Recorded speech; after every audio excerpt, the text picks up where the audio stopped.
Hey guys, Nolar here. It's been 10,000 years since my last upload. I know I've been super busy, work, life, Five Night Gaming. It's just been super hectic. Haven't had a chance to get much done for this channel, but with the news coming out today, maybe I'll come back more frequently. So today we're going to talk about the potential implementation of safety net and will it bring back the hype? I'll explain that in a second, but let me introduce my guest today. I've got Hydros with me. Hydros, say hello to the boys. What's up, boys and ladies, if there are any? There's like one or two, I think. But anyways, to get to back to this, as you can see, I'm just going to be doing some gameplay stuff as we discuss this stuff. Not much to put up there, but what I wanted to talk about was it seems like in today's JP News, we got the big red letters that said that, hey, safety net's being implemented. They specifically highlighted mods and stuff like that, right? So I brought Hydros on to actually tell us what the hell does that mean? Putting safety net implemented, going through, let them know. Well, what safety net is, in a more generic way to say it for all the non-technical jargony stuff, is safety net is the end-all be-all to mods. It is like the biggest safety feature that Android can implement into any of their apps. It is something that helps developers maintain the fact that they can't do modified APKs, they can't do rooted devices, they can't do modified like hardware device, like they can't modify like, you know, stuff onto their phones or anything like that, like soldering different things here and there. All that kind of stuff. It protects the app from any modification at all, pretty much, and it's very good at it because there's different ways they can go about it, but safety net there is some workarounds to it, like people can go around it, but in some phones have like something called the hardware safety net, and the hardware safety net is kind of like manufactured into the phone. Right. It's usually, I think, most devices with Android 9 above, so they have that specific thing, and even something like Magic's, that's kind of a workaround for rooted phones to kind of bypass safety net, can't bypass the hardware version of that. Right. The one thing I remember was Pokemon Go, when they implemented safety net, it made spoofing a lot more difficult. And then you had to buy, if you wanted to spoof, you could, but you had to buy older phones, and those were really rare to get. You know, it's just a whole thing. So, again, just because, you know, this is a big implementation doesn't mean that it's 100% fail-safe. But to be fair, unless you're really wanting to jump through the hoops and stuff like that, this is a pretty surefire way to make sure that the integrity of the game stays the same, right? And look, I'm on in the middle for both sides, right? Like, I understand people, you know, the bot to farm a new account, it makes sense, but unfortunately, if you then dump the account, then the end result is you have friends list full of SR18s, right? And you don't want that. And so I understand that. I understand people want to see the data mines and stuff like that. So, like, for the most part, this stuff is going to go away, right, Hydros? For the most part, yes, because again, safety net, it won't even let you log into the game if you modify anything regarding that safety net block. So if you modify the APK in any way, because when they sign the APKs, it has a specific like sign token signature. Yep. You know, it's given, and then if you change that at all, it knows, and it goes, oh wait, this is different, not the real one. We're not letting you in. So again, there is, depending on what kind of devices and how far you want to go, you can work around it. But at the end of the day, if you're like worried about legitimacy and not getting your account banned, probably not a good idea to try if you don't know what you're doing specifically. Because if you don't know what you're doing, even to root your device, you could break destroy it. And yeah, it won't even turn on. It'll black screen forever. And then the biggest thing, I guess, you know, the bots and stuff that did kind of felt the friends list. I'm in agreement with majority there that, you know, it did kind of cause a problem to the friends list. So not really too upset about that. The main thing that people are worried about is emulators going away. And I completely understand the emulators going away, because Most people don't have new phones, so they can't, you know, go in there and you play on something like on their computer to actually just play the game, right? And reason emulators don't work isn't because they don't want you using the emulator specifically, but emulators aren't devices. They don't have that hardware specification to actually send a safety net token. They just physically can't. There's no way they can even do it. So because of safety net, there's no way they can send the token necessary to verify that, you know, it is legitimate safety net, because you can't fake the safety net token. There's no faking it. There's none of that, you know. So with that in mind, that ultimately did kill emulators, but emulators as well would eventually die anyway, because with Android 9, 10, 11, 12 even coming out, the higher that the OS version requirement is for Dokkan, because they keep upping it. Like just now for global, they upped it to iOS 11. So the higher they go for Android, if they go above 9, most emulators don't support above Android 7. So Yep. you know, at that point, they're just gonna kill them anyway. But so they're just doing it kind of early, if that makes sense. In one fell swoop. Yeah. Look, emulators make sense for the most part. People, you know, like think about in third world countries, or countries that just aren't as affluent, or the exchange rate is so ridiculous. Like look at India. To get a decent mid-range phone, it's still quite a bit of money, right? So not everyone has the capability of that. Plus, Dokkan's huge, right? Isn't it like 6-7 gigs now? Almost at that point, you might not have enough space on your phone, on your PC, on your laptop. You know, you don't need to have like the best, fastest PC to run the game. You could just run it on something from like 5 years ago and you'll be okay. May not look the greatest, but it works. So I understand emulators unfortunately gets rid of a good chunk of the player base. However, you got to remember they're implementing this on JP first, and we'll get to when that's happening. But in JP, I want to say, like, this is just a number I'm pulling out of my butt, but it's like 80 to 85% of the player base in Japan, or just the population, plays on iOS. Like, they have an iPhone. It's the more popular device over there as opposed to Android. So for them to be like, oh, you know, maybe we shouldn't do this because it hurts our Android players, I don't think they really care too much, because the majority of their player base is on iOS, right? So that's how I interpret that data itself. All right, let me get to the next point here, Hydros. When do you think this is happening? It could actually be at any time, because the foundation and the actual like code for safety net is in the game. And if you notice in the news of Dokkan, they don't specifically specify an app update, because they don't need one. They could literally flip the switch anytime they want to, because it's already there. They don't need to actually do anything else. So it could happen now. It could happen a week from now. It could happen a month from now. It could be years from now. They could just be doing this just to scare you, and they never do it. So it's just a matter of when they do it, not if they do it. Okay. Now, to me, the most logical thing, and again, this is a Kotsky, so that might not always apply, but the most logical thing to do would be to put this out both on global and JP during the worldwide celebration, which is in August. But that seems far away, like it's a couple months from now, but I mean, I think that makes the most sense. But they could do this something not stupid, but they could do something very quick, like, oh, it's happening right now in Tanabata, which is in a month, like it's soon for JP, and everyone else has got to wait. So it could happen then. I'm not sure, but like as Hydro said, they just have to flip the switch, so it could be literally in 2 minutes from now, or in 2 months from now. No one really knows. So here we are, just waiting with bated breath to see. Another point I wanted to bring this up, and Hydros is very intimate with this fact, but Safety Net can make it a lot easier to region lock a game. Why don't you tell us about the experience with the other game you can find on Hydros' channel, Ultra Impact for MHA on JP. What's that like, and all that experience? I'm not necessarily sure if it's Safety Net that's doing it, because it's very difficult to tell.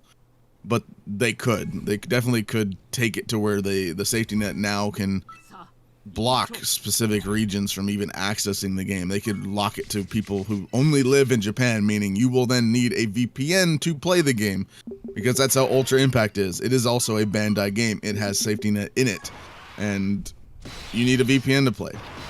Now, there are things that suggest a global version's coming, so then you won't need that, but that's here or there.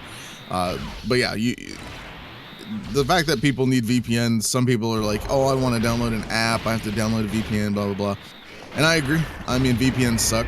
But I mean, again, the JP version was not meant for the US. It was not meant for anyone outside of Japan in the first place.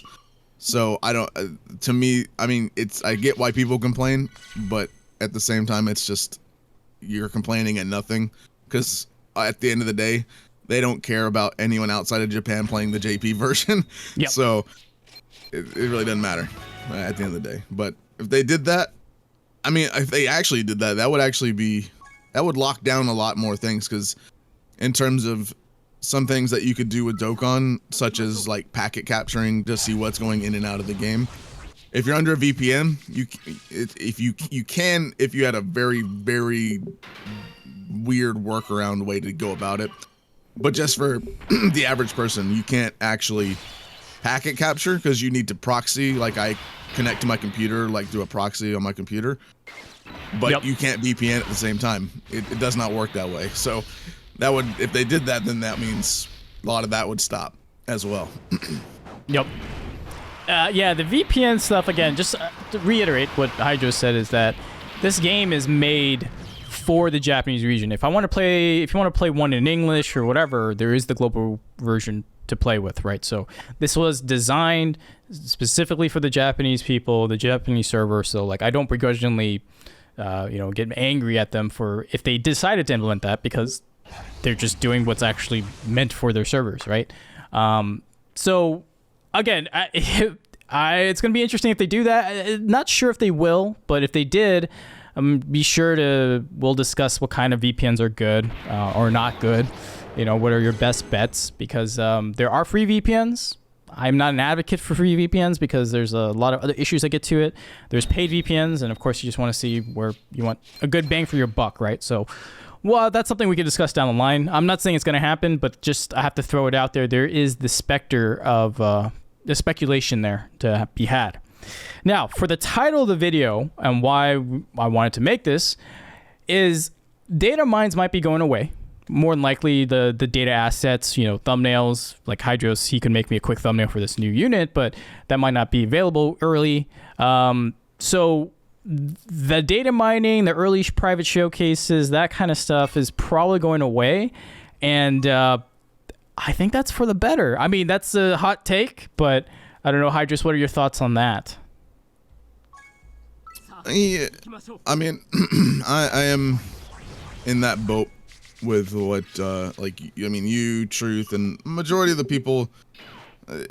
I mean, I did add to it because I created Trident, and I worked alongside the creator of Unit Dokkan to create Trident Mobile, and then all that sort of stuff. I did add to it, right? So people can call me a hypocrite all they want to, but I mean, at the end of the day, I also helped take something kind of that was a paid thing and then help it make it free to everybody. That's the whole thing about modding back when I used to do it before I came into the Dokkan community, is that mods used to be for everybody. No one did this paidness nonsense, right? So right.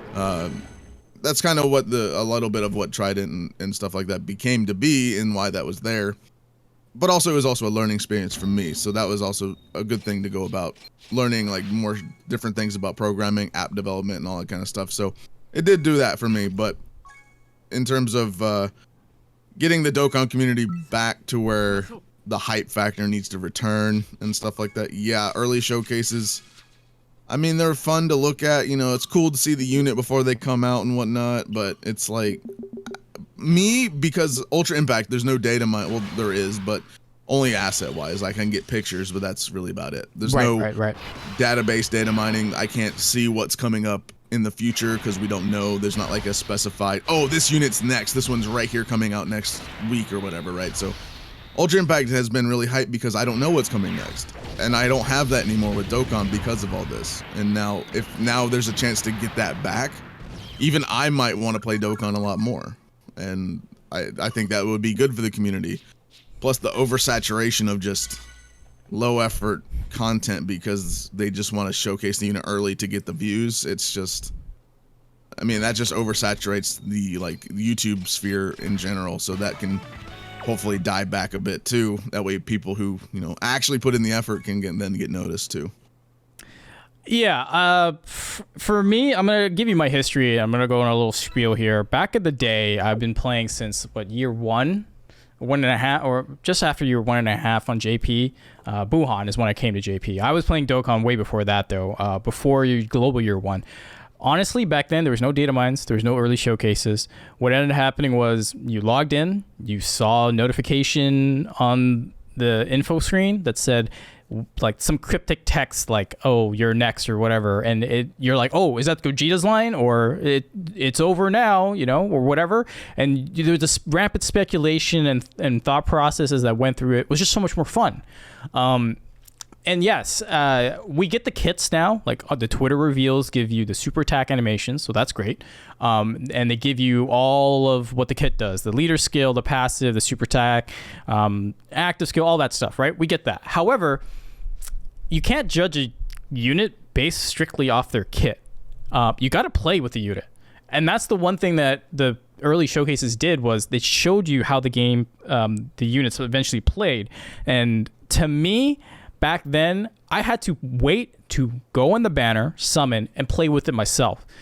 In the last 2 to 3 years since these things have been out, I'm still hyped, but not nearly as hyped as I was before, where I would have to pull the unit and play with it and get a feel for how they are. Now I just see, some of these other people do it, and I'm vicariously going through it. It's kind of like Twitch, right? I'm watching other people play the game. I get the experience, but I don't play it myself. And sometimes you want to just play it yourself. And I feel like with safety net being implemented, we all have the opportunity to now just play it ourselves and get a good feel for it. So I'm fairly solid that this is a good thing. And of course, I'm a whale, so that means I'm get to rainbow the unit and play with it, which there are not going to be that many people out there that could do that. I mean, Truth does it, but there's not much other people. So there's opportunities for content creation on that end too. And it got me really excited. I don't know how to explain it, but today I was like, hey man, I kind of want to play more Dokkan because now I have something that other people don't have. It's something unique from the content creation, as opposed to I spent the last 3 days trying to get these level 10 links, but someone already did that 3 days ago, right? So basically what I'm trying to say is that I think this is overall a good thing, but that's me talking as a content creator. But even as a standard regular player, this is a good thing. Do you remember, Hydros, when Vegeta Blue, the physical Vegeta Blue, the original ones, and AGL Rosé were announced? It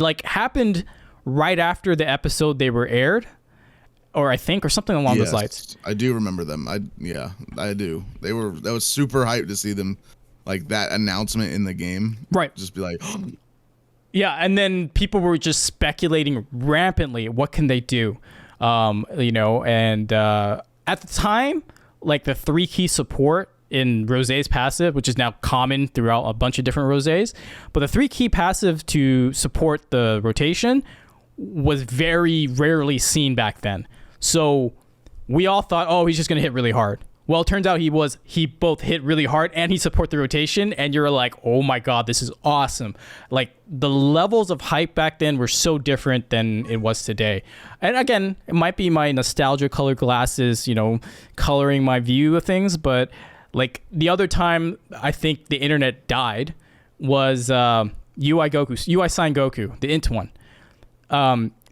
Episode, what is it, 129 when he first airs? Is that episode 129? I can't remember which one it was. I couldn't tell you the name. I couldn't tell you the episode number, to be honest. Yeah, but whenever the episode aired, literally in Japan, 30 minutes later, we got a notification saying he's coming the next hour or two as a banner unit. We all collectively lost our minds on the internet because we're like, oh my God, they just showed it and then this is happening. And so again, there was no data mining back then. There was no early showcases. It was just hype. And I was so excited to go in and pull for the unit and stuff like that. Do you remember that, Hydros? in terms of when UI like first came out, I think there was very slight data mining and very niche early showcases that could be done, because that's when I know that I specifically was trying to learn I think a lot of that back then. But I do remember the hype of UI Goku before. I mean, that was before I even like really dived into all that stuff. But it was super hype seeing him, even though he didn't have an awakening. It was still pretty cool. And the fact that he went from no shirt to shirt was just weird after that fact. But anyway, it was super hype seeing him finally come to the game. We got him plus the free to play one, yeah. So we got both UI Gokus, I think, at the same time, which was super awesome to see. Yeah, back then it was so interesting because. Like I said, it was just the episode aired, half an hour later, it was announced, and then all of a sudden he was in the game. And at the time, I wasn't like spending a whole lot, and I had no stones. And then I went 1,000 stones and just pulled one copy. And again, back then, guys, remember, again, nostalgia, there was no GSSRs. There was none of that stuff. It was dead multi after dead multi, and then finally I pulled one, and I was like, I'm out. I'm done.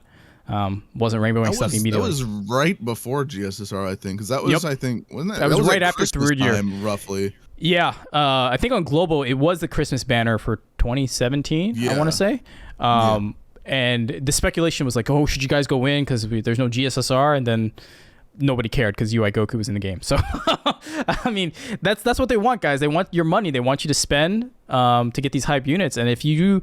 Some of you guys rightfully say, hey, I want to see if these units are worth investing. Well, yeah, I get it from your perspective. 100% I do. But as a business, I don't want you thinking that. I want you going in blindly and spending all your hard-earned stones and then cash even.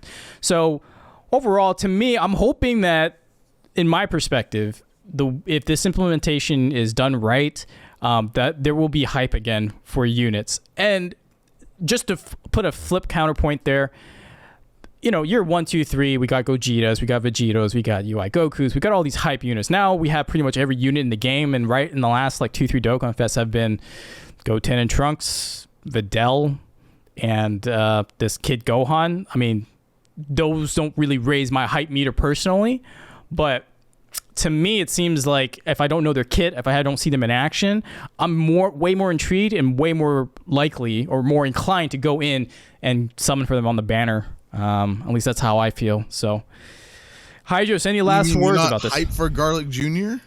Well, actually, you're actually right. Like Garlic Jr. is pretty hype because it killed the meme, and 2, he's actually really damn good. Like that's kind of funny. But anyways, dude, let's end this off before it drags on too long. Anything you want to say before we close out?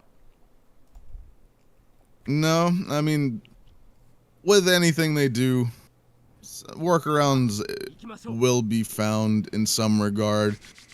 Now, saying that it's easy is an understatement, because the workarounds that you would have to find are going to be incredibly difficult if you don't know what you're doing. So they definitely did make it easy. And so that means a lot of stuff is going to ramp back down, and hopefully to the point to where it's almost gone, if anything. That way, if that happens, then I think a lot of the hype factor for a lot of people, like yourself, myself included, will most likely return for a lot of people. Because, I mean, kind of like for Dokkan, it's been like new unit, rinse, repeat. We've seen it. We've already get to see it. We already know what happens. Right. Now we don't, with all this, we won't know what happens. So we get to say, oh, I want to summon now. I want to see what it does. I want to play with him. And just makes it a lot more enjoyable. And so I think it's definitely for the better. Yeah, I agree. For me, again, like the paper, the kit is one thing. Do the math calculations to see how much damage they can do, how many times they can attack, how many times how high their defense may be. It's part of the card, but it's not the whole thing of the unit. You need to play with the unit in game to really get a feel if they're good or not, or if they're even fun, right? That's the number one thing about this game, is you gotta have fun. The unit's not great, but you have fun with it, who cares, right? Like, I don't care. So to me, this is only a good thing. But hey, I've got a skewed perspective. I'll be honest, I do. As a content creator, as a whale, I have a different outlook on this. You guys let me know in the comments below, what do you guys think? And if so, if this is a good thing, maybe I'll be doing more frequent videos, hopefully. But anyways, guys, I appreciate it. Hydro, thanks a lot for joining me here. And go check out 5-9 Gaming too. We got a lot of stuff going on over there. And that's where I spend a good chunk of my time on Twitch. But I'll see you all in the next one. We're out.